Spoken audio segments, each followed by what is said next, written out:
So let's get started. It's 5 after. Anybody who's not here is just gonna have to catch up later. And we are recording it, so at least, yeah, it's recording. Okay. So this is our January barn box yarn. Pleasantly surprised at how happy everybody was to get this. We've had tons and tons of good feedback and very pleased people. We've had a couple people call the shop to say how much they like this and how it's like their favorite yarn that they've gotten in barn box. So I'm really, thank you for always giving us feedback about the yarn. We take it all to heart, and we like hearing both of when you're pleased and not pleased. Although, you know, we do what we can to please as many people as possible. So this is a 3-ply Romele Merino. Hang on, I'm sorry, just one second.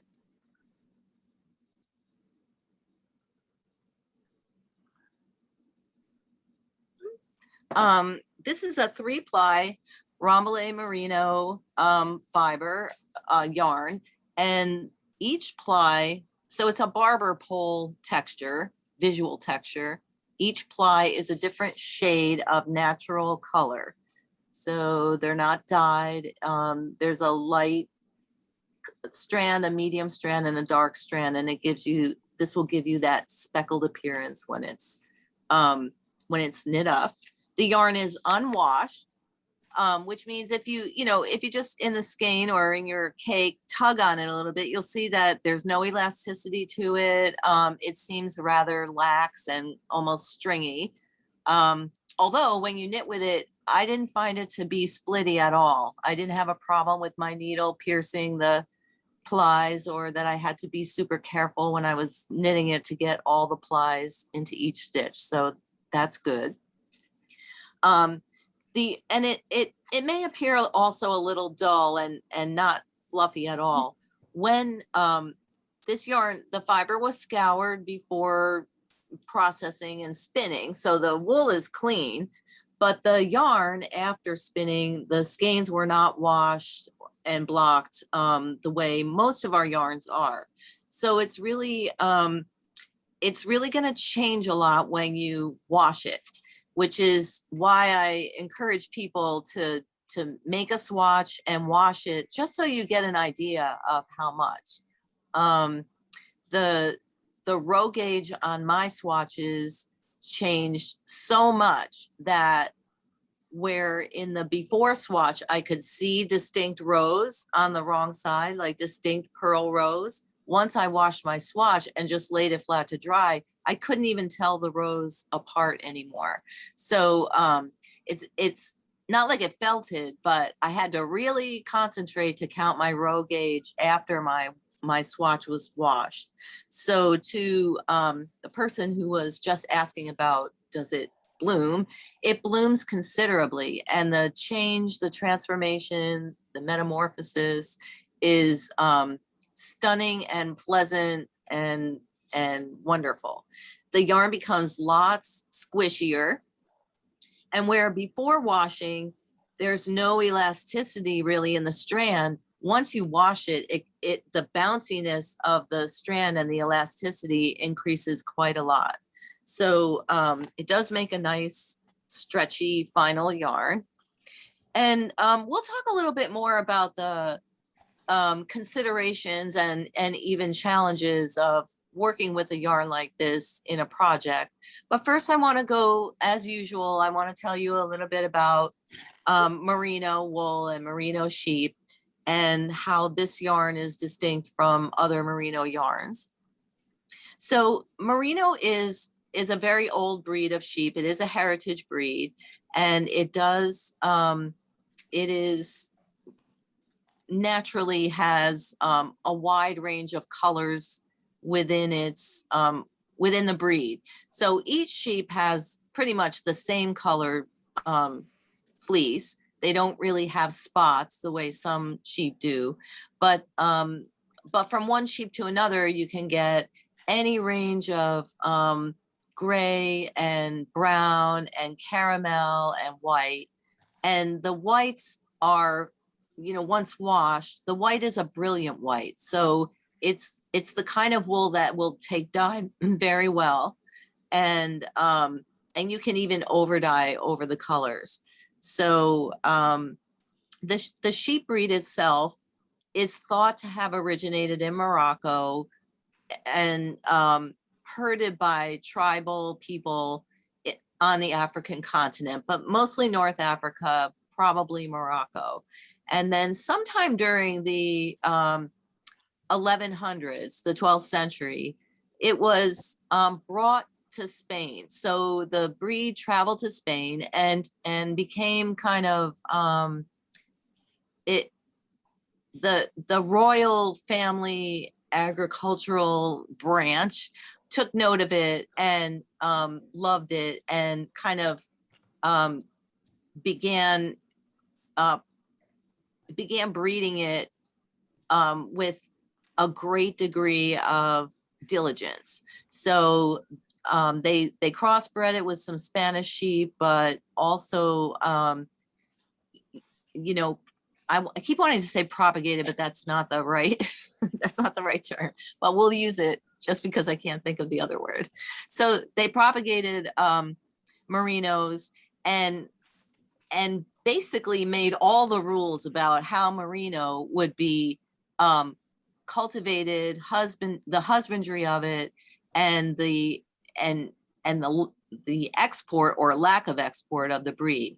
So for the next like 5 centuries, the Spanish the Spanish Royal Agricultural Board, if you want to put it that way, made all the rules about how merino could be cultivated and where it could be grazed and sent. So it was absolutely forbidden to export, live merino sheep from Spain. But within Spain, they were allowed to graze, or they were actually, the grazing patterns that were used ranged from lush, sunny southern areas all the way north into the mountains that border on France. So it was discovered and kind of realized that a cold, harsh climate, and this is true for any breed of sheep or goat, a cold, harsh climate will encourage a dense, very springy and plentiful fleece. So there was a real effort to make sure that the sheep did travel between summer and winter to different climates within Spain itself. And we still do that here. There are lots of places where that is still done. It's a really good method of having, of providing sheep everything that they need, and also cultivating in a certain amount of flexibility into both their living habits so that they're easier to domesticate and their natural ability to produce wool and meat and offspring. So the merino fleece developed over time as a very plentiful, thick, and very fine wool fleece. Like I said before, the Spanish kind of cornered the whole European market, really the world market, on good merino fiber. But eventually, by the 1700s, they kind of lost control of that, and merino sheep began to be exported all over, including the United States. By the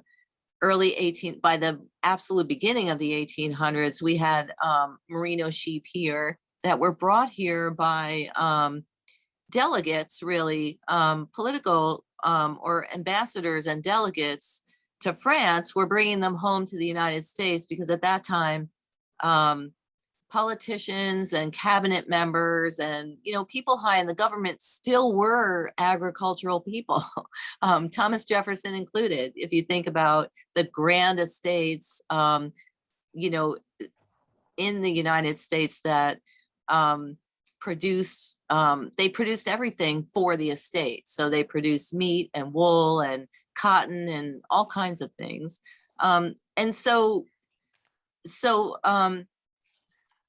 delegates would have an interest in these things when they went other places. They wouldn't just like go to France and see the king and come home. They'd tour, you know, all of France and find plants and animals and all kinds of things to bring home. So Merino sheep came to the United States in the very beginning of the 1800s, but also branched off into Spain and Germany. And when they did, the cultivation and the different environments that they were exposed to caused different strains to develop within the Merino breed, within the larger breed.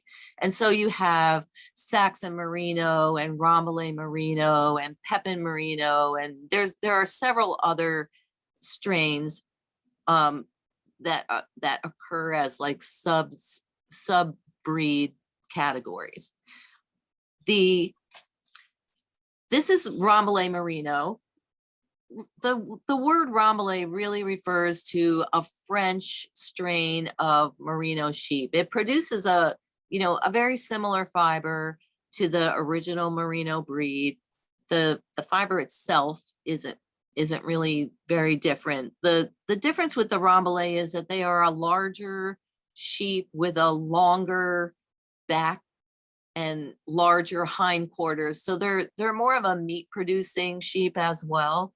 They just have larger bodies, and the Rambouillet name comes from the fact that they are basically the French family of Merino sheep, as opposed to the German family or the original Spanish family. And the fact that the original Merinos were brought to the northern mountains of Spain, where it does border France, puts them squarely in Basque country during the summer months. So lots of people in Basque country, have familial ties to a rich tradition of sheep herding, and that's important for a little later, but they have a particular culture around sheep herding that's unique, and their sheep herding heritage is linked directly back to Merino sheep that originally came from Africa, came through Spain, traveled to the north, and ended up in France. So it all kind of, if you just think of the sheep kind of walking through Spain, that's where they're gonna cross the mountains and end up in France, which is a really silly distillation of how it actually happens. But okay, so Merino, in addition to producing one of the finest of wool fibers, the fiber has unique properties that make it really functional for everything from, because it's soft, everything from baby clothes and next to the skin things like underwear or athletic wear, to really warm, woolly, felted things, because it also felts more easily. The fine fiber, and we've discussed fine fiber versus coarse fiber and short fiber versus long fiber before, but this is a fine fiber that has a very tight crimp. So the little zigzag structure that you see in the individual fiber strands is very tight and short, and it also has a high tensile strength, meaning you can stretch the fiber quite a bit before it breaks. You can put a lot of pressure on it. You can stretch it pretty hard and run it at a fast speed when you're spinning, and it won't break or fray or become damaged. And those two things alone mean that the fiber can be spun both in a very soft, lofty, chubby yarn, but also in very fine yarns. And the fact that it can be spun as a fine yarn with a high amount of pressure and strength on it is important because, as you might remember from other chapters, fine soft fibers tend to pill easily, and merino will. When it's spun into an airy, lofty, soft yarn, it will pill easily. But if you can spin a fiber into a tight strand or a very fine strand with a lot of twist, that pilling will be minimized. And with this yarn, and I noticed this right away, even when I was knitting with it, this yarn is very resistant to pilling. The individual plies are spun very tightly. It even has, if you close your eyes and feel it, it even has sort of a hardness to it that some of our other yarns that we've done don't have. It's first of all been combed almost completely free of any vegetable matter. And the combing straightens the fibers and enables them to be spun in a denser strand that can be tighter without any interruption of the consistency by the addition of grass or sticks or pieces of field dirt. So it's very, very clean, and that enables it to be spun more finely and more tightly, and that makes it less pilly in the final fabric. And I really noticed this when I was knitting this sweater with it, for instance. I mean, it told me right away it wasn't going to have little balls all over it anytime soon, nor is it going to wear, really easily. So it's a great yarn for hard wearing pieces. My husband, I knit him a sweater every year, and his sweaters don't last that long. I mean, he's hard on them, and they wear out in different places, always the same. And so I'm looking forward to seeing how many years we can get out of this current sweater. But getting back to the fiber itself and its unique properties, one of the things about merino that's really interesting is that, like any other sheep fiber, it consists of keratin, which is what our own hair is made up of. But the fiber in the merino sheep has the ability on one end to absorb water and on the other end to evaporate water. So it almost acts like a straw. It will pull moisture away from the skin and encourage the moisture to travel to the other end of the fiber, which is short, so it doesn't have very far to go, and it can evaporate out the other end. And so that makes any fabric that you make with it is going to be highly wicking, meaning it will draw sweat or moisture off of your skin and shed it on the outer layer of clothing. Merino can absorb up to 33% of its weight and still provide warmth. So it's a great fiber to wear when it's raining or snowing, because it can get wet and still be warm. And most wool has that property, but most wools to different levels. So 33% of its own weight is a lot, and probably about the highest that you'll find. So that's why we like mittens made out of merino, and hats, and kind of those real functional outerwear pieces. Let's see what else. In addition to being able to be spun tightly, like I said, it can be spun loosely as well. It will be more pilly if you spin it that way, but it will, because of its high crimp, it has the ability to trap a lot of air within the yarn strand. And you might remember that we have talked about this before. The warmth of wool doesn't come from the fiber itself. No one fiber is more warm than another, but the fiber's ability to be spun lofty and trap air within its yarn, within the yarn shaft, the air is the insulating property. So just like any bubble wrap insulation or the pink fluffy stuff that, fiberglass insulation that you can use in your home, wool in its ability to trap air provides, more or less cushion, more or less insulation. And so merino does have a high ability to do that as well. So it's very versatile. Now, one thing you should know about merino, I know, knitters love merino. It's the soft fiber. And so lots of yarn companies have a lot at stake to getting some merino on their label. And industry has a certain amount of leeway to, if not lie, to kind of bend the truth. And so the wool industry has constructed a scale of fineness among all wools, and that allows really any wool to be classified as merino type. So merino type wool is basically any wool that falls within a certain micron count of, I believe it's between 20 and 24 microns per fiber. So, that could be Cormo, it could be even Corriedale lamb's wool.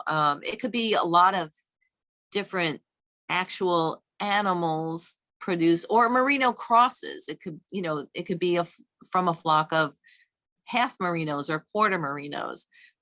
As long as the fiber passes the micron test, it can fall into a category that industrially can be called merino or merino type. And so just know that this merino comes from, it is pure merino. It comes from one family farm in the Pacific, not in the Pacific Northwest, but in the Northwest of the United States. This farm has been around for generations, and produces some of the purest merino fiber available to us. Now, getting back to American merino and how the merino sheep got here and who herded it. Well, everyone, I mean, it became popular in the Eastern United States almost immediately on its import in the early 1800s. And, but soon found its way, west. So with the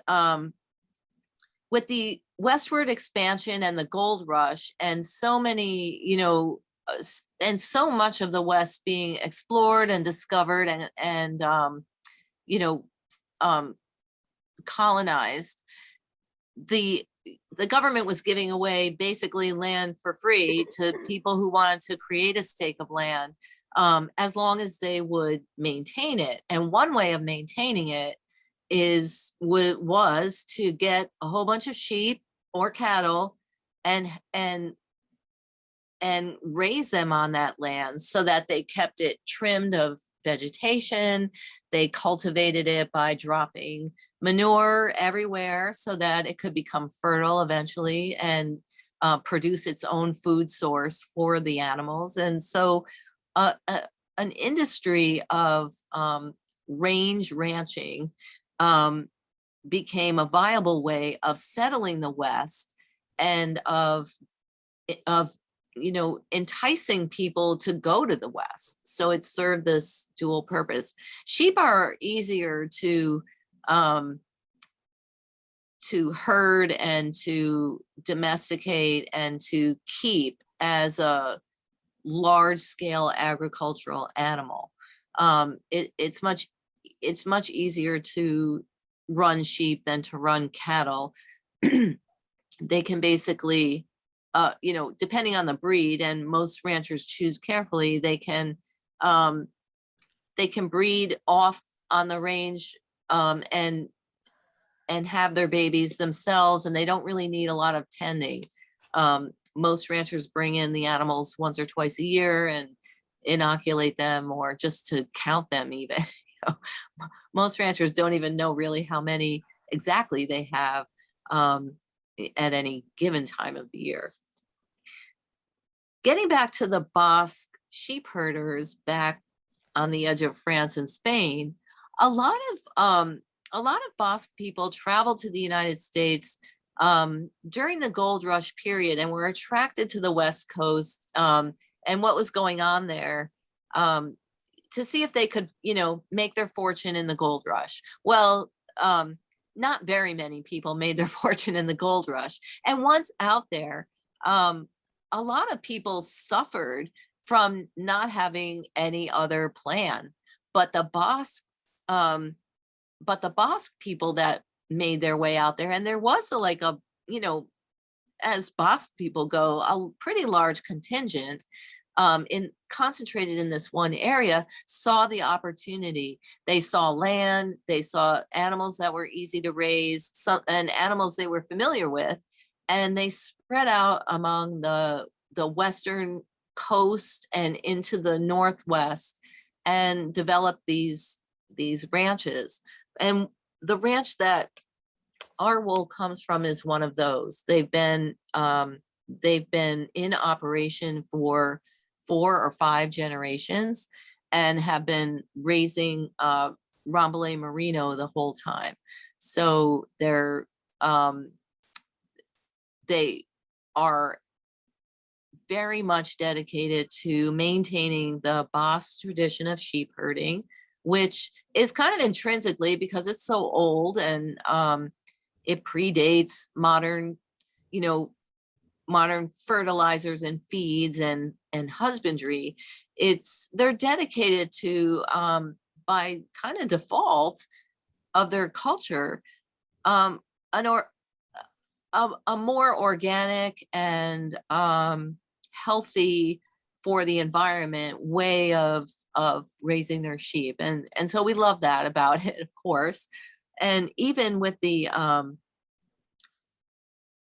and not only in their feed and the environment that they provide for the animals, but when the wool goes to the mill that we use for this wool uses low impact soaps and biodegradable soaps, and they recycle their water, and the whole process is as climate conscious as possible. So we're really grateful and proud to work with this little circle of producers. It's again, we don't use a process that causes the wool to travel all over the place for different steps of the process. It's born at the ranch, sheared at the ranch, sent to the mill, completely processed in one place, and then we get it, and then you get it. So it's a very small carbon footprint, a very limited number of hands that touch it. So every person in the process is highly responsible for their share of it, and they're very proud to do the best work that they can for the best product. And so then once it gets here, I feel responsible for the same. I feel responsible for sharing that knowledge with you and putting the yarn to uses that you'll enjoy and hopefully replicate at home. So any questions about the merino wool or the process or any of that anyone wants to ask? So one thing it says mountain merino. So why the word mountain? I think it's just their way of, that's the way that the mill who sources it, Okay. that's the way they describe it. I think what they're implying there is that it is mountain raised. So these sheep are raised in the mountains in a cold climate. And as I said, in the Basque tradition. So I think that when they use the word mountain merino, that's what they're talking about, that whole both cultural and physical distinction that these animals are raised in. So they're not raised in Texas on the desert plain or anything like that. It's in the northern colder climates. By the way, Merino, this Rambouillet Merino, from this mill and this farm, not this particular yarn, but the same fiber, was the very first fiber that we introduced in our Bare Naked Wools Club back in 2012. So the first ebook, the BNK 2012, the very first chapter is the chapter about merino. So if you do want to read a little more in depth, I think I've covered most of the important points, but if you do want to read a little more in depth, that's the ebook to look for. So at that time, we weren't making our yarn yet, but we were sourcing it from the same mill that we eventually started making yarn with. So anyway, all full circle. When we get a good business relationship going, we keep it going. So we've been working with this ranch and this mill for 10 years now. So it's kind of a nice 10-year. I just realized it's kind of a nice 10-year anniversary, yarn. Although I just realized it this minute. So anyway, this yarn is, like many yarns, quite flexible in its weight. It is worsted weight and we measure that by the yardage per pound. So this has about, let's see, it's probably spun at 900 yards per pound.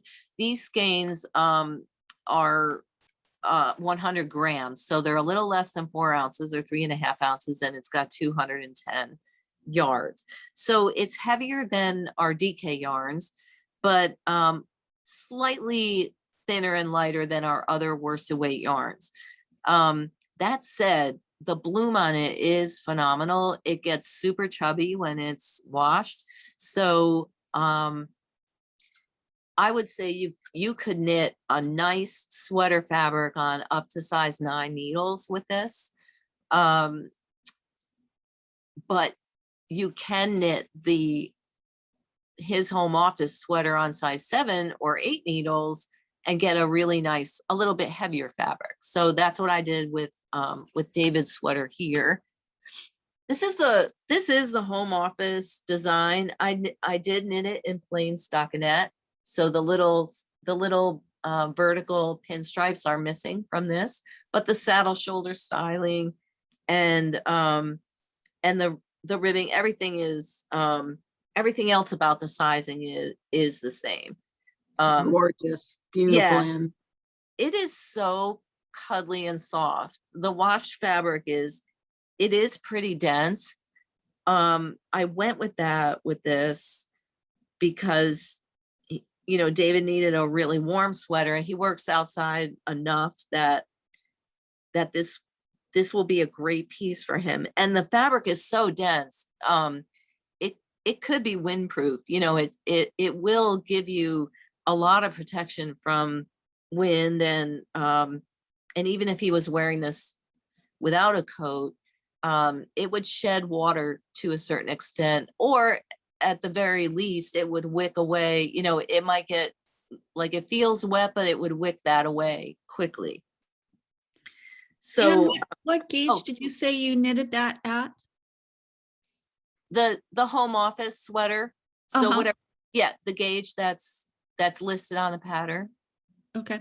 I think it's 21 stitches and 28 rows, but I don't remember offhand. It might be 20 and 28. Okay. Yeah. That's on size 7 needles or 8. I mean, whatever you get the gauge on. Right? Yeah, it's on whatever needle you get gauge. Yes. I actually used size 8 needles for this. I kind of got the same gauge on 2 needles with just a slight amount of variation on it. And I did go with the slightly lighter swatch. And I'm glad I did. It's certainly a thick and heavy enough sweater. And I don't know if he would like it as much if it was the slightly tighter of the 2 gauges. And for us to really see it bloom, how big of a swatch do you think we should be doing? Like an 8-inch swatch just to just to see it, or is it good enough to do maybe a 6 or a 6 cent swatch, 6x6, or I guess Probably because six. I it's think 6x6 is probably fine. I think my swatches were just 4 inches. I was pretty confident I didn't need to swatch like huge. I had a pretty good idea with the 4-inch swatch. So the the design swatching is done for you. So and again, one thing I do want to warn you about is that this yarn changes considerably when it's washed. So if you do, and when you do knit a swatch, not if you do, but when you do, it will be helpful, especially if you're doing a garment. It will be helpful to measure your swatch before you wash it and after. So note down the number of rows per inch, both before and after, and measure it as well, just to get a handle on how much it's gonna, the shrinkage is gonna be in the length.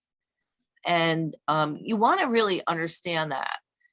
That's where, is it Pam that asked about the swatch size? If you do knit a bigger swatch, you'll get more information about that. Yeah, it's Pam, and that's why I was asking, because you were saying how much, Right. and that's why I wanted to know. Yeah. Right. For instance, when I knit David's sweater, and David is not super tall, so, and he doesn't have long arms at all. Like I always have to shorten his sleeves. So he doesn't like a sweater that's really long on the body either.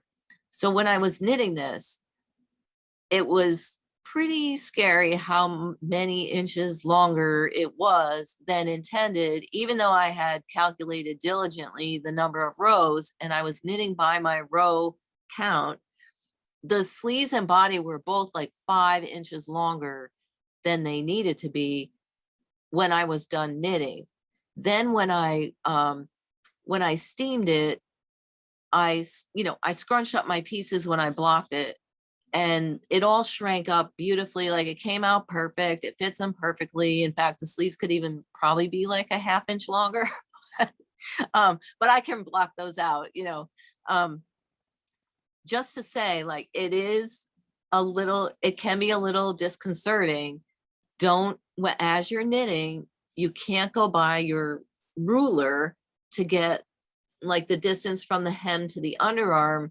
You really will be much better off using the actual row count, and to use that accurately and correctly, you must be knitting on the right gauge. So or you need to understand what gauge you are knitting at. I hope that makes sense. So the yarn is going to squeeze vertically. It's going to shrink a little bit widthwise, but not so much. It's really the vertical. And the reason that happens isn't a flaw or anything like that. When the yarn fills up with water and air let me back up just a sec. The spinning stretches the fiber out.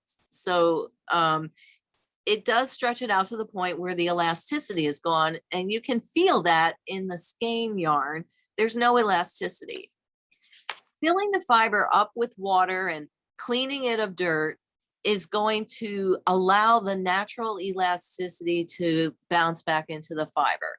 So the crimp comes back, the bounciness comes back, and the fiber, instead of being stretched out, will pull back to its, original intended shape with the crimp. It's not shrinking, it's just regaining its normal length after being stretched in the spinning. And so you can think of the same thing is going to happen within your knitting. It's going to, the yarn that you're knitting with stretched out yarn, and it's going to regain its original shape when you wash it. So that's what's happening when, it's also when it picks up, the stitch length is going to shorten because it's getting fatter. So the stitches will bloom outward It's like you have this long loop, and as it fills with water, you know, this is your stretched out loop, it kind of does this. So your stitches become rounder and thicker and fatter and shorter. And the density and the bloom will make the fabric more consistent as well. So that's kind of the physiology of what's happening. This is a great yarn to experiment with. This is a great yarn to make a swatch or two and really, really notice what happens when you wash it or steam it. So I like when I made this sweater, I prefer steam blocking of the separate pieces before I stitch them up, just because I find it easier to handle than wet blocking. I always wet block afterward, but for the purpose of seaming, I like to steam the pieces first. And it was a bit of a, you know, it challenged me of how to go about that, because I didn't want to steam them out to too big of a size, because seaming does set the size somewhat. So I went ahead and pinned my pieces with big, you know, folds in them, basically. I squeezed the side seams down to the proper length, and that caused the fabric to ripple along its length. And the same thing with the sleeves. Then I cranked up my steam iron, and I just shot the steam from the iron directly onto the fabric, holding the iron away from the fabric. And you could see those ripples just flatten. I mean, I have a video.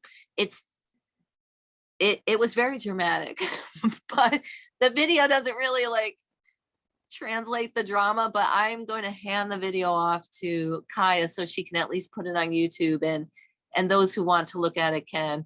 It's not the best quality because I was holding the iron and the camera, and it was, you know, at night with overhead lighting, but you can really see some of that, I don't want to say shrinkage, but the flattening of the fiber as the steam hits it.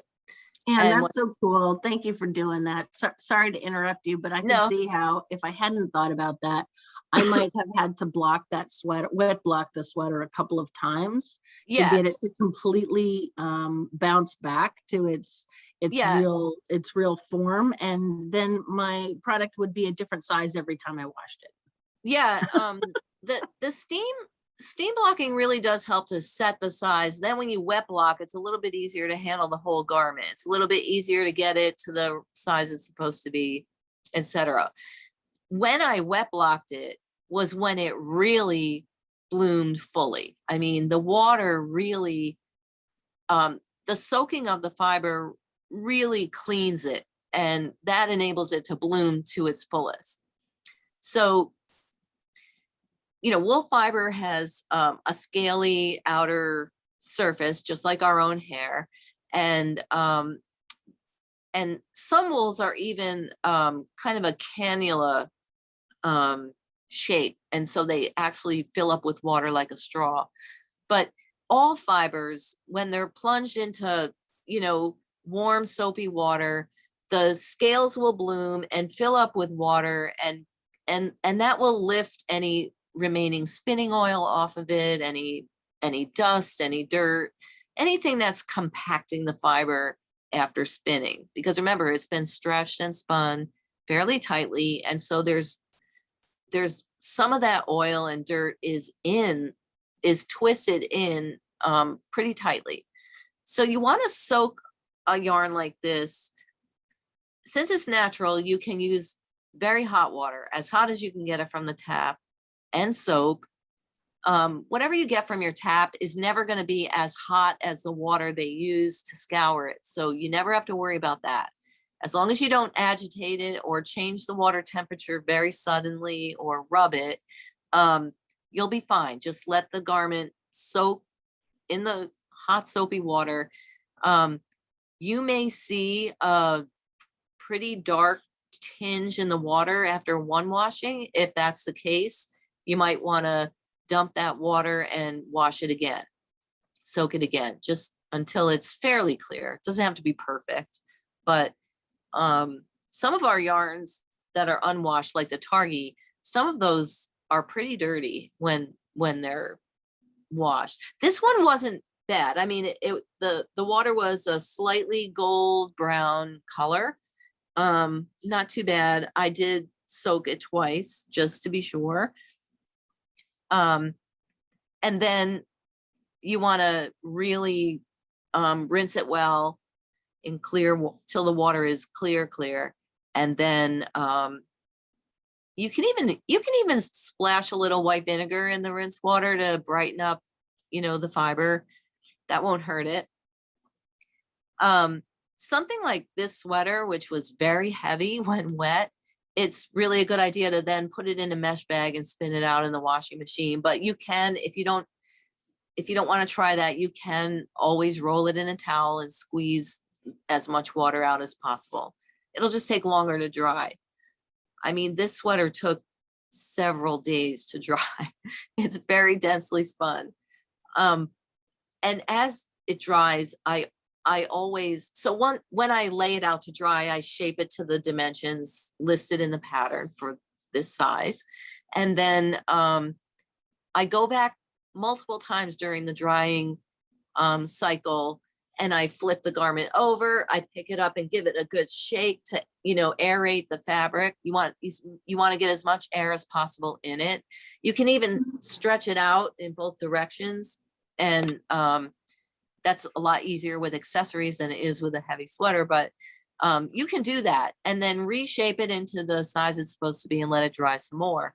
And those actions will encourage the drying, because it will get air sucked up into the yarn and get that wicking process going so that the water wicks into the surrounding atmosphere.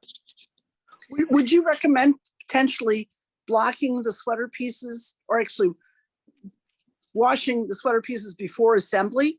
If you like doing it that way, go for it. Would it be a safer bet? It might be, depending on your ability to handle it. I mean, if you're not experienced with wet blocking sweater pieces, it might freak you out a little bit how much they grow in the wash. But I know probably most knitters are taught to block that way, and that is totally fine. There's either method is fine, and probably you'll get a better idea of the shrinkage and everything if you wet block it to begin with. I just personally don't like doing it that way. It just takes so much time. Like, they're so unwieldy when they're wet.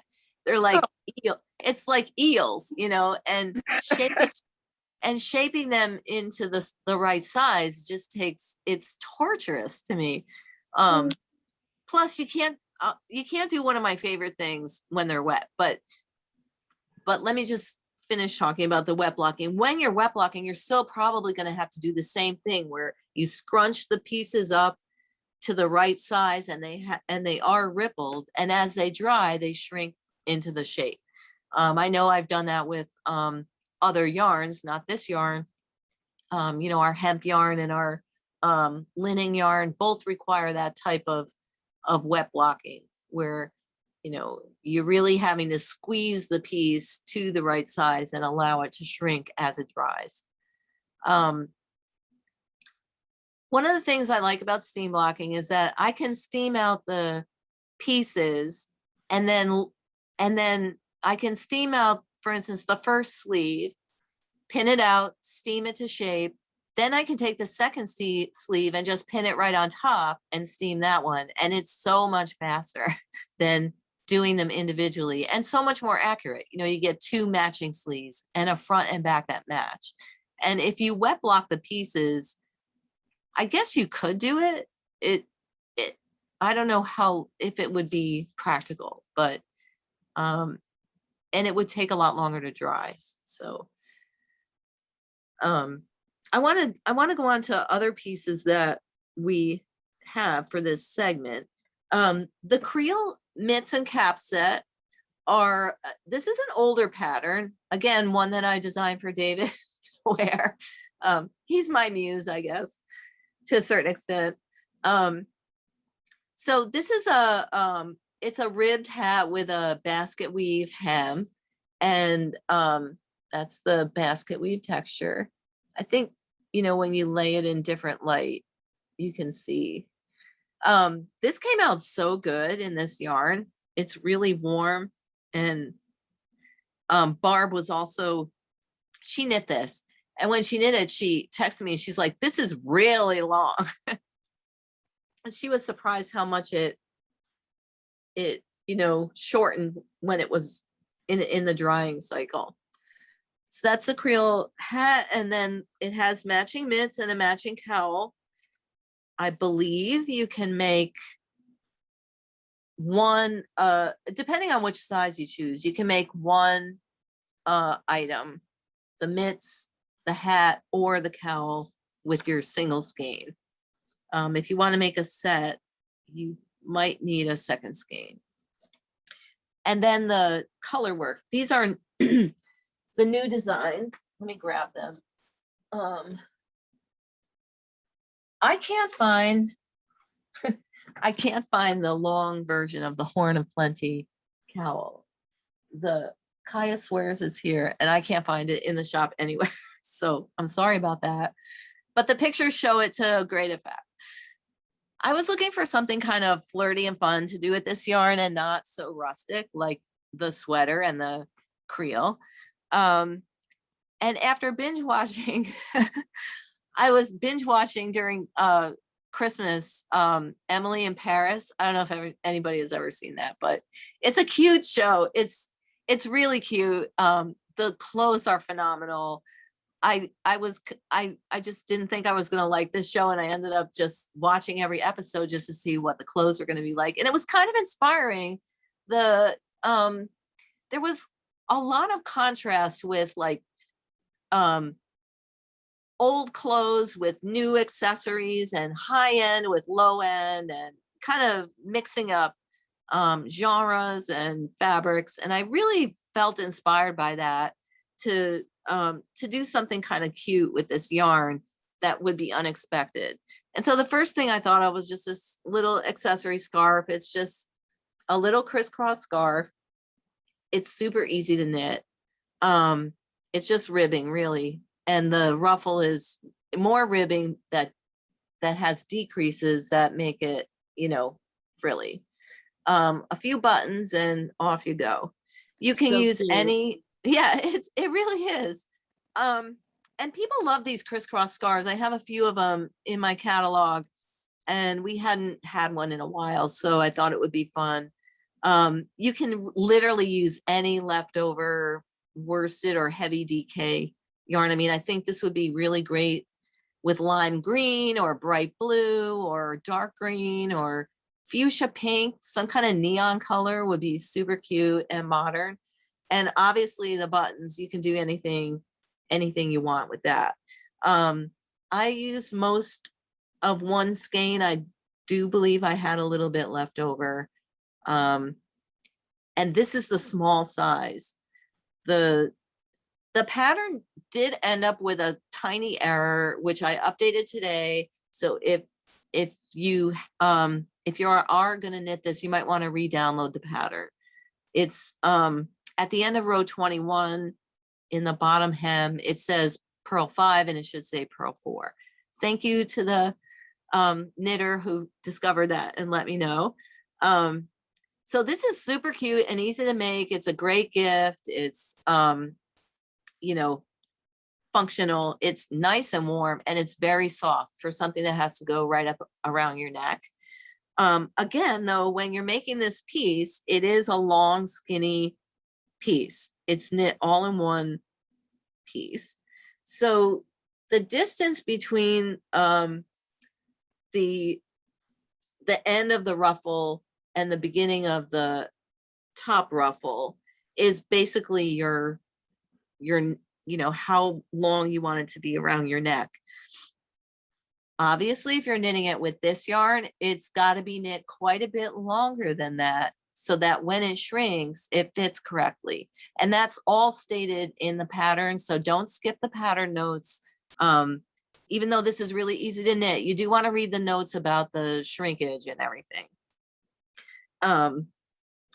So that's the one. And then I love a good houndstooth check.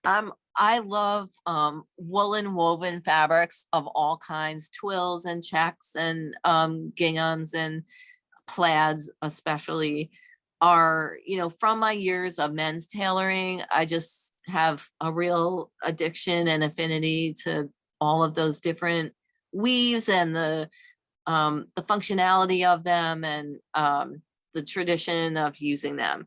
And one of my favorite designers, Alexander McQueen, who is deceased now, but he used a lot of houndstooth in his collections, and he actually in 2009 produced a collection called Horn of Plenty that was full of houndstooth check, all different contrasting, all different sizes of checks, and taking the checks and breaking them up into more artistic shapes within the fabrics. And go Google that. It's really interesting.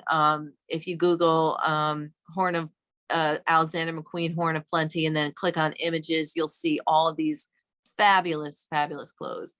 And highly respected designer with many wonderful collections in his background.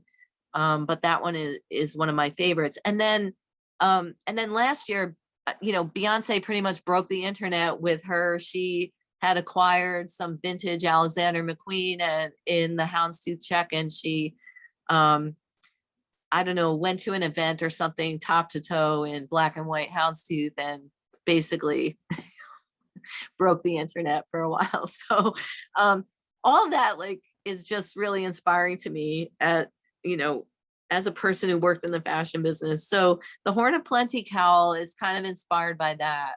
I'm really sorry that I can't find I just can't find it. This is the blue and gray one. It's really just a very simple 8-row, 8-stitch, 8-row houndstooth. There's a foreground color and background color, and the check is just nice and big so that you can pair this barber pole or the blue barber pole, we still have some of that as well, with a solid color. I use the dark brown Stone Soup DK, which paired really nicely with it. Even though it's a slightly lighter weight yarn and a 2-ply yarn, it paired beautifully. It made a beautiful color work fabric, really consistent. My philosophy about mixing the 2 yarn weights is maybe some people wouldn't do that, but the diameter of our DK yarn is pretty fat, and it's a loftier yarn than this. So while this is tighter spun and heavier, because it's tighter spun, the actual diameter of the yarn is a little bit thinner. And the 2-ply DK is fatter than normal, so they kind of equalize. And because the 2 colors are mixed just about equally in the pattern, they're gonna compensate each other. Really, they're gonna balance. So if this was a pattern that only had a little bit of worsted weight and a lot more of the DK weight, it wouldn't maybe translate as well. But they do balance each other. They carry each other really nicely. And it's a way of lightening up the overall garment to use that slightly lighter weight yarn.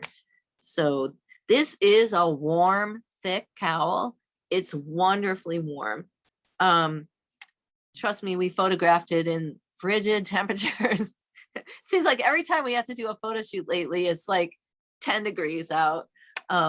So we did road test this. It's really nice and warm. It's a long enough, the small petite version is long enough that you can pull it up over your ears and head and keep your head warm. Or if it starts to rain or snow suddenly, you just have a hood right at your fingertips. And the long version can be worn long, and it can be wound up a couple times and made into a little hood as well. So the designs are meant to be fun, but also really functional for this time of year and pleasant to knit in the ice cold weather, which our house is freezing all the time right now. So any questions about the designs and the use of the yarn with them? I Or have a any question. Yeah, have a this is your question, this Ann. is your time. So questions. Okay, go Um, ahead. So I'm new to using minimally processed yarns. Uh-huh. So if this yarn changes so much when you wash it, why would you not wash it before you knit with it? Well, we were offered the option of washing it. It is an added expense and an added use of water and material and materials. I like to throw in these unwashed yarns once in a while just to get people used to using them and Well, I meant experience. us as Yeah. knitters. Yeah, Would we, if we washed You it could. before we, you totally could. You could go ahead and wash it, and then you can use it as a wash yarn too. Absolutely. And what you would do it the same way as you would a blocking. You would want to run very hot water and soap into a basin and set the, undo the, skein? spread it out. Make sure it's tied. I think these are tied in 3 places, which is plenty. But if you feel like, ooh, not tied enough, add ties if you want to. Settle it in. Don't use dyed yarn for your ties. Just regular undyed yarn. Settle it into the water and just let it sit until the water cools off. Usually that takes about an hour. Squeeze out the skein, pick it up carefully, squeeze it out. You can fold it over, and then run clear water and rinse. And I run my rinse water hot as well. But to be safe, you can run at the same temperature. This won't melt very easily. I used hot bath for both rinsing and washing. And then roll it in a towel and squeeze out all the water and hang it up by one of those ties to dry.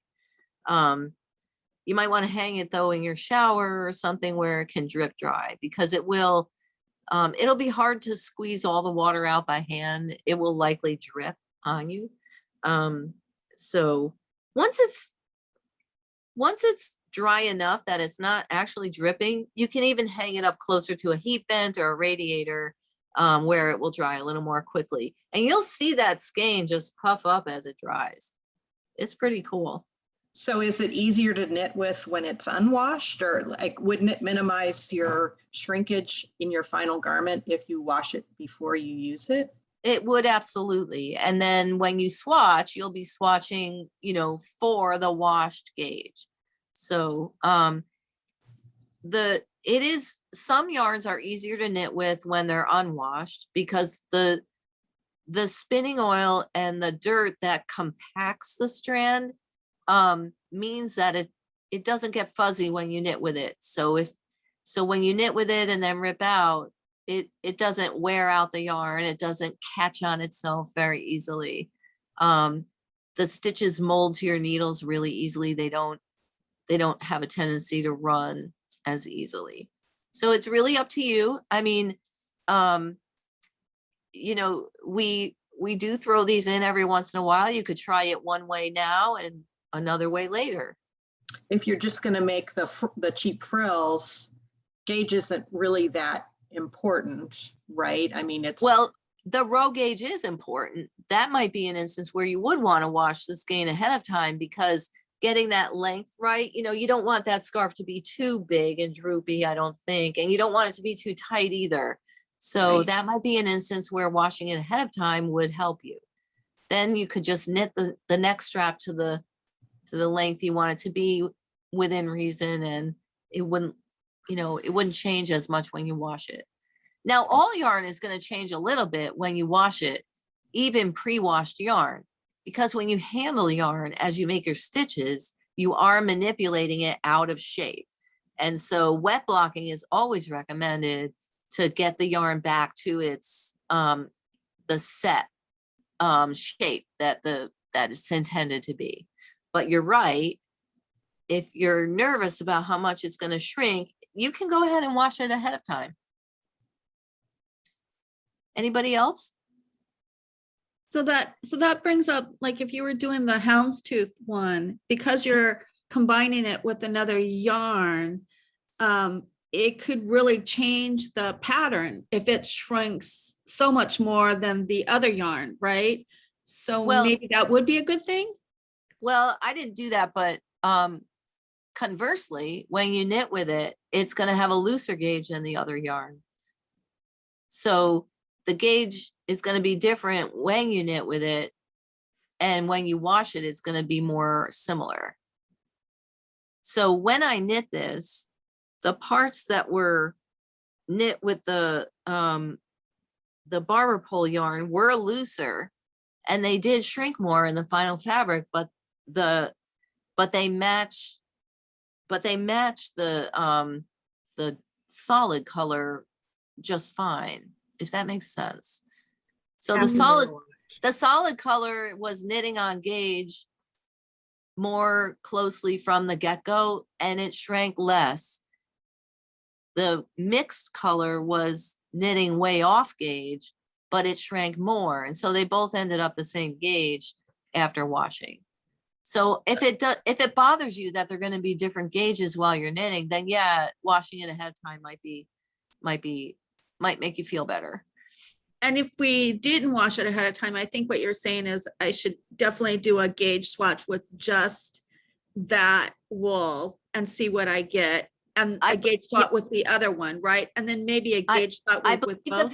I believe the pattern states that the gauge is in parfait. If somebody, let me look it up, but I'm pretty sure it's stated that it's in parfait.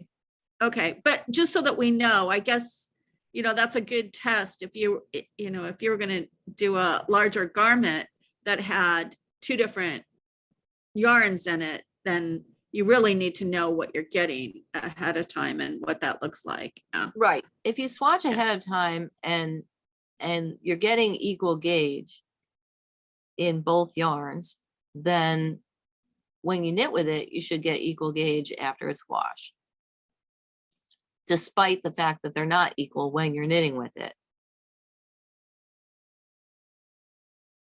Does that make sense? No, I don't know that that makes sense to me, but I'll trust you. You're the expert, not me. Right. Yeah. Before you even start, if you do your gauge swatch and wash it and dry it, and you can do one in both yarns to make sure that they're compatible, then when you knit with it, if you knit with it unwashed, there's going to be a disparity between one yarn and the other, but in your head, you know that after washing, they'll be the same. So Right. Yeah. If I did it in both, I did a swatch in both. So I really understand it. And then when I combine them two, I know what it's going to come to when I wash it. Right. Yeah. yeah, I mean, definitely when I was knitting this, the two colors didn't knit the same. They didn't look the same, but it wasn't, but I'm mixing them in such a balanced way that it wasn't like a big deal. And I was very confident that the result would be consistent. The two colors would be consistent with each other. It's almost like when you're doing this kind of color work and it's mixed so evenly, it's almost like the one provides a framework for the other one, like a scaffold, and they're both doing that for each other. So they're blocking each other. They're supporting each other equally throughout. Okay. Thanks. Melissa? So on the topic of swatching and the cheap frills, I was interested in doing the longer one. Would I still have enough to be able to swatch reasonably? Because you had made a comment about having like a little bit left over. Oh, I had whatever I put in there is the yardage I use plus a padding. And I think for both sizes, it's well below the full skein size, if I'm not mistaken. I think it was 225 and 210. Oh, okay. So So, 210 on the wrapper and 225 on the pattern. Yeah, okay, I should make the short one. yeah. Okay. I had, let me just, you know what? Let me weigh this. This is the shorter one. Let me just weigh it and see what we got. It does have buttons.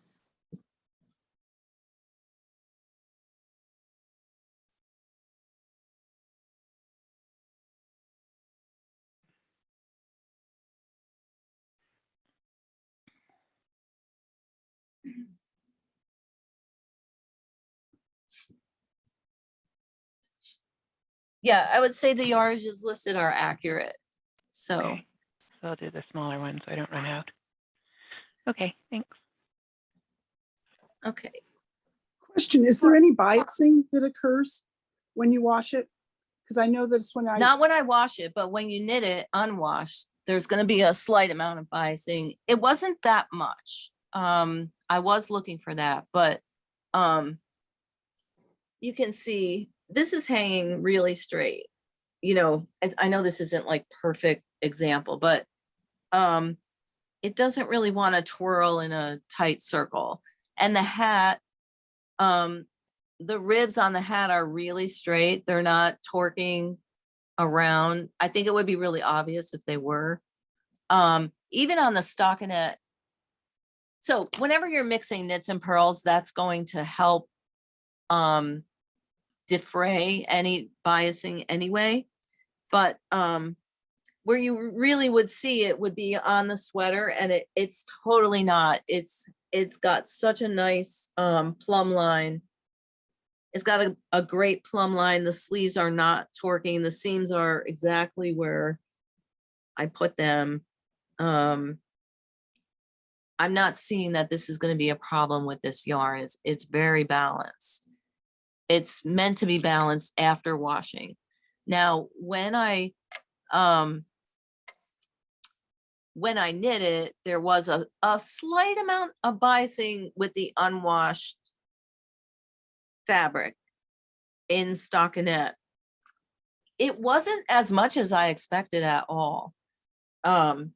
So I was happy about that. And the color work is laying nice and flat too. So I think we're in pretty good shape in terms of that.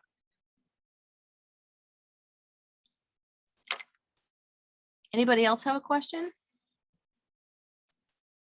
Sue? I had a quick question, kind of related to the bias. This yarn feels really unfamiliar. It feels new. I'm excited to try it. I'm wondering if you had any tips, like working from the inside or the outside of the ball, or continental versus English. No, I'm a thrower, and with the color work I use my yarn in each hand, so I'm both continental and English. So I didn't have any problems with it that way. I was holding this yarn in my left hand because no, that's wrong. I was holding it in my right hand. I was holding the solid color in my left hand. In terms of color dominance, I know this isn't your question, but it just occurred to me. In terms of color dominance, the solid is intended to be the foreground color, and the marl is intended to be the background color. So if you're knitting with two hands, the solid would be in your left hand and the marl in your right. And if you're knitting with both strands in your left hand, the solid would be the top strand and the marl would be the bottom strand. But getting back to your question, I can't really speak to whether continental versus English knitting style affects whether it biases or not. And as far as the ball itself, I always pull from the middle of the ball. And the reason for that is that has a function. I know some people like to pull from the outside, but the pulling from the center, when you wind a ball of a cake of yarn with a winder, you're stretching it as you wind it.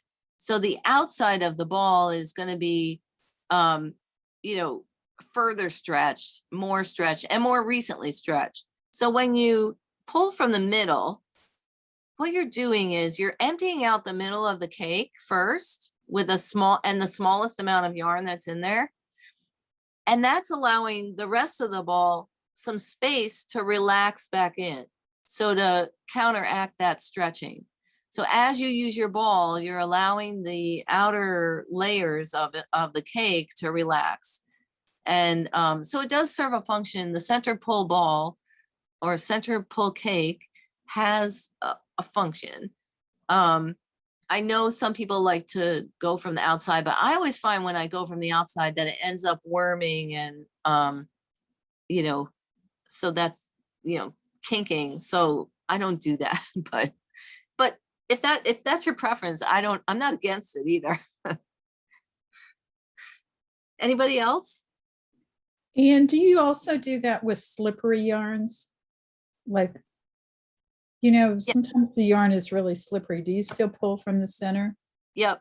Okay, thanks. Yeah, I'm a center pull person, I guess. I'm trying to think if I feel like there was something that I did pull from the outside simply because it was impossible the other way. And I can't even remember. Maybe it was it might have been when I was knitting with like a tape or a ribbon yarn, maybe, where pulling from the outside. But even then, I prefer it when I pull from the outside, that it's on one of those cates that you're not actually spiraling it, you're pulling it straight.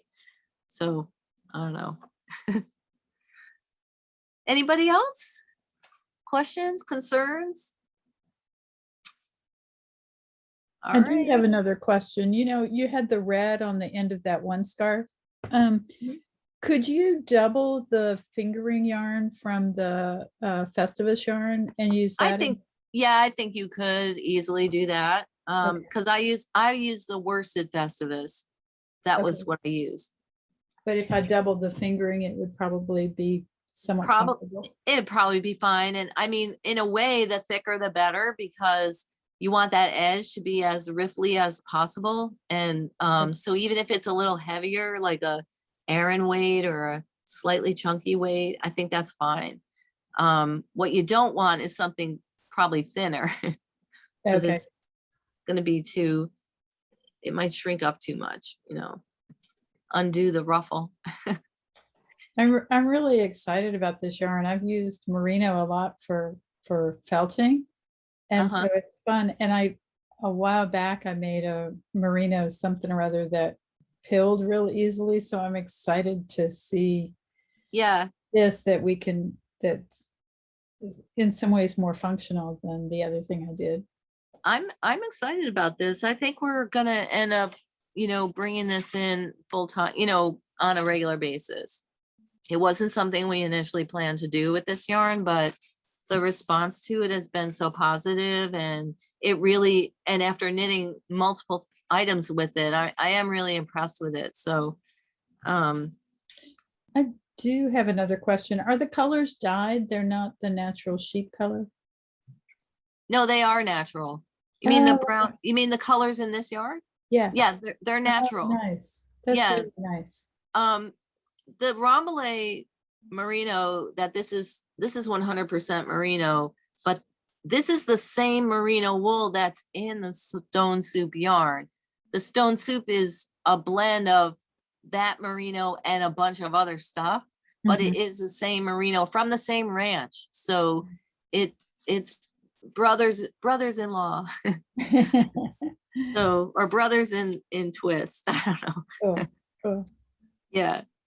So when you made the sweater with the home office pattern, but you didn't do the pearls, the pattern, just garter, just stockinette, did that change the yardage requirement, or is it the same?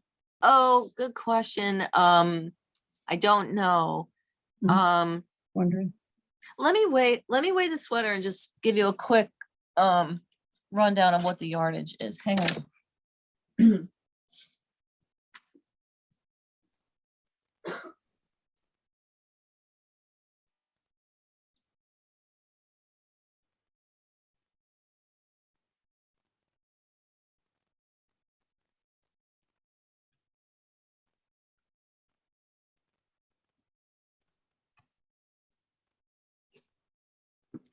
So the Yeah. sweater weighs 24 ounces and and that would be approximately 1,260 yards. So let me see. Hang on one second. Let me find the pattern here on my iPad.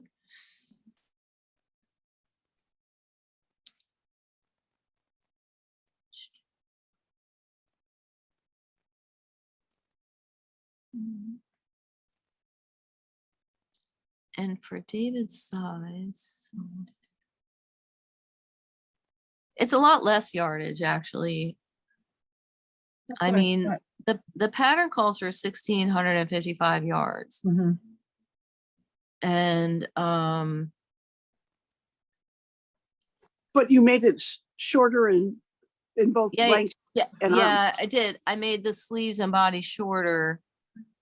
And also, I'm certain that my row gauge was probably a little looser than this, but because it's stockinette, I didn't really, yeah. So I would say, of course, it's always safe to just get the yardage it calls for. That makes But- sense.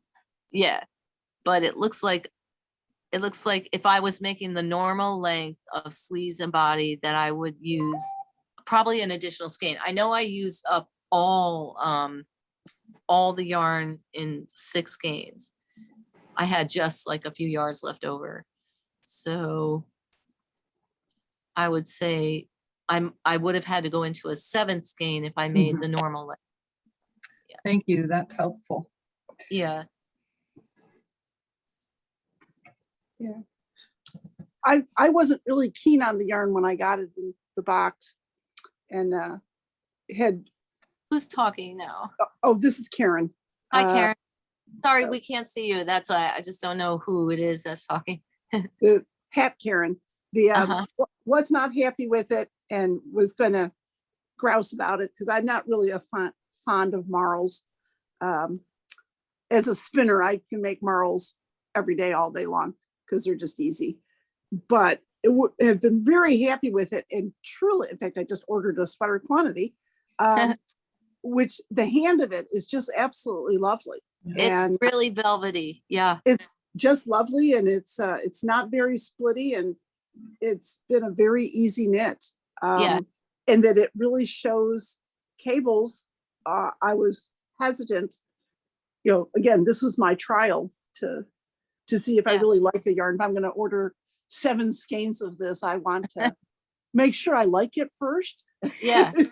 And the Yeah. other thing is, like, it's easy to do cables with. Like, some yarns that are spun tight are really hard on your hands when you do cables, but this is nice. This has been absolutely lovely, and it holds the stitch definition quite nicely. Mhm. So I've been real pleased with it. It will Have you make it. Did you wash did you wash your swatch, or? I did not. In fact, my So you're swatch is- completely going.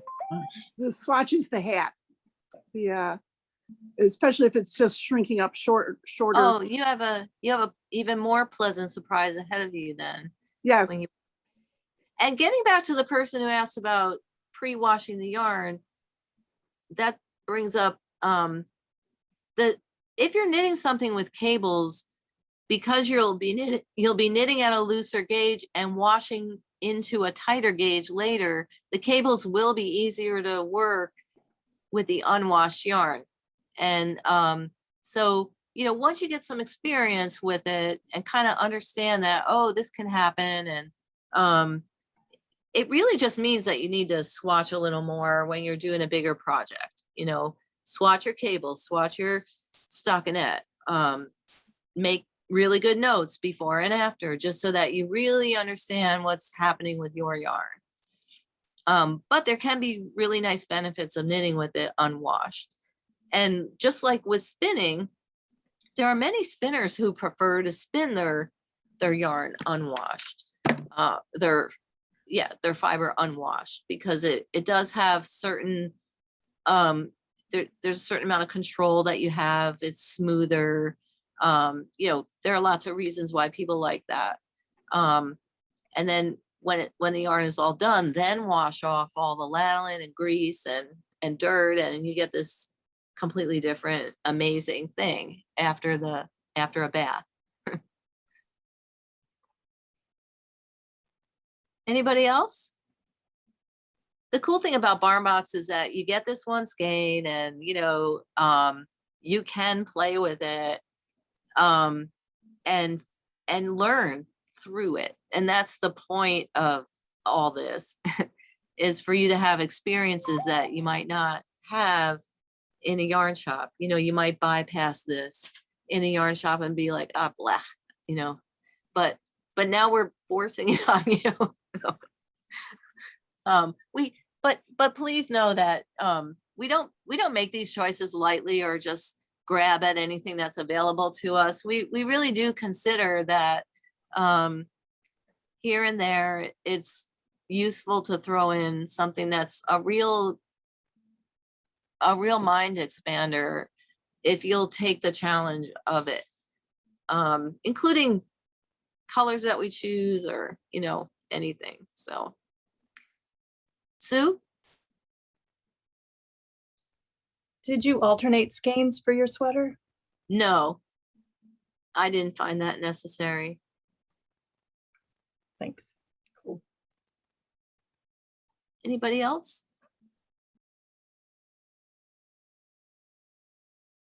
This is Geeka again. When you were saying that you don't make these choices lightly, I can't even remember what I was working on. I think I was steaming my pieces for Triticum, and there was something about it that I was looking at the shape of it and the pattern, and I thought everything is just so thoughtfully designed. And the more I work with it, the more I have a sense of that and appreciate it. So thank you.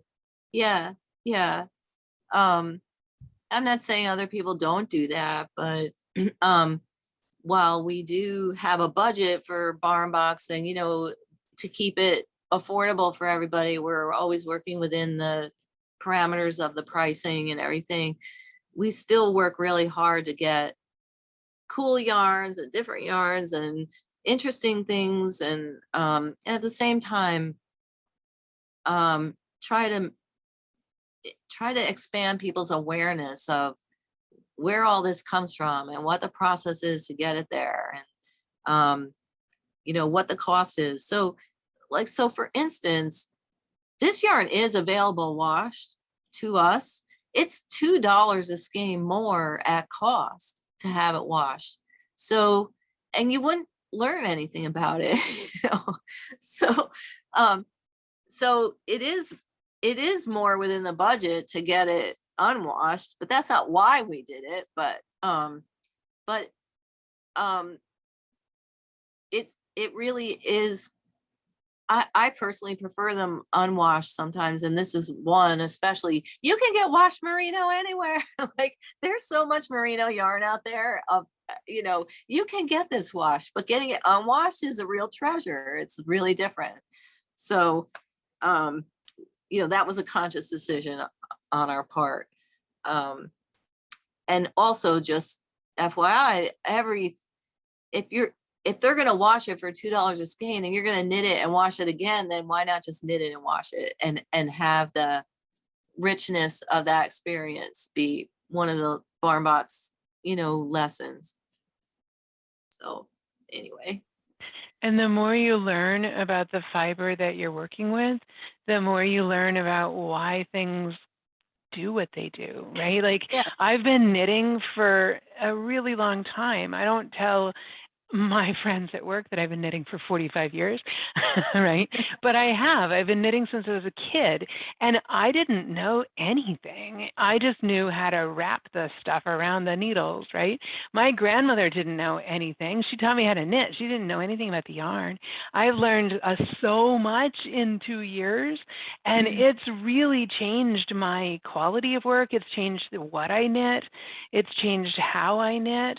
It's not changed like the mechanism that I use for knitting, but like what I pick out and how I Like, it's a fantastic experience. I think getting something that I confess, I sort of went, I'm not really a fan of Marl too, but now I'm excited about it because it's going to do something cool and interesting. And, you know, it's a little piece. It doesn't take a huge commitment, but it's an experience and it teaches you a little bit.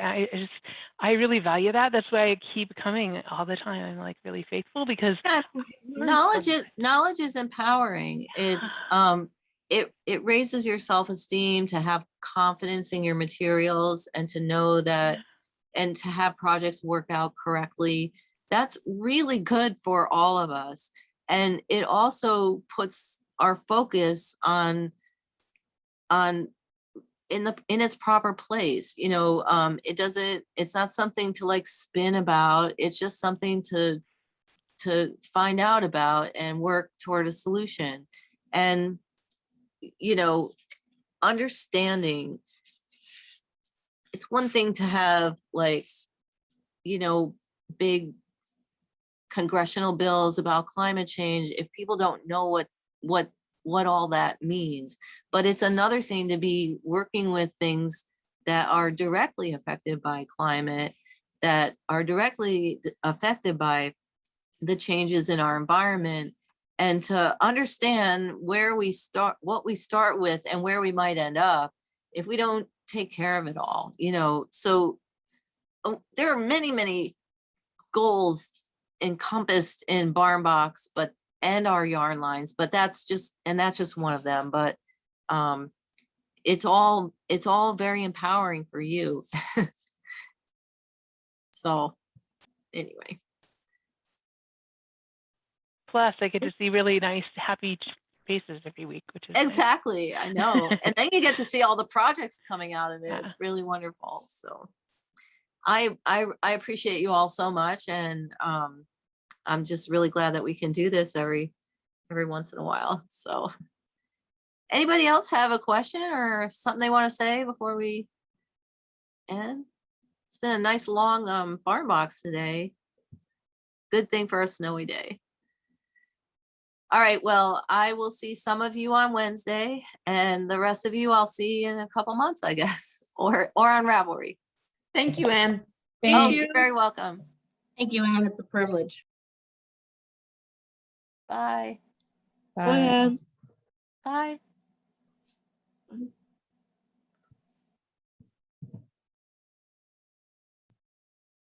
How are you doing, Heather? Oh, she left. All right.